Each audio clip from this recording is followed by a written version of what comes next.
धन्यवाद अध्यक्ष महोदय.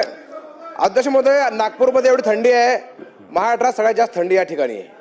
अध्यक्ष महोदय, अशा परिस्थितीमध्ये आपल्या नागपूरच्या अधिवेशनावर काही मोर्चे आलेत, काही ठिकाणी उपोषणाला लोक बसलेले आहेत. अध्यक्ष महोदय, वस्तीशाळा शिक्षक या ठिकाणी उपोषणाला बसले. अध्यक्ष महोदय, त्यांची दखल घेण्याची आवश्यकता आहे.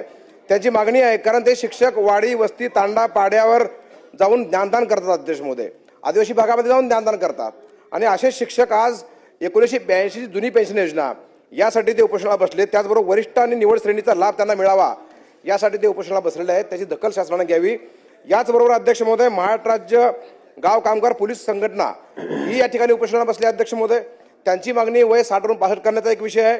नूतनीकरण बंद करणे हा विषय आहे. रिटायरमेंटच्या नंतर त्याला ठोस रक्कम मिळावी हा त्यांचा विषय आहे. त्याचबरोबर पोलीस पाटील ऍक्ट 1967च्या अधिनियममध्ये दुरुस्ती करावी अशा विविध मागण्यासाठी उपोषणाला बसलेत. अध्यक्ष महोदय, याचबरोबर वस्तीशाळा, याचबरोबर उमेद महाराष्ट्र राज्य महिला व कर्मचारी संघटना ही या ठिकाणी बसलेली आहे.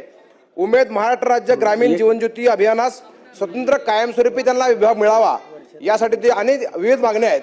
या तिन्ही उपोषणाची दखल शासनाने घ्यावी, आपले प्रतिनिधी पाठवावे, त्यांचं म्हणणं ऐकावं, त्यांना न्याय देण्याचा प्रयत्न करावा. थँक्यू.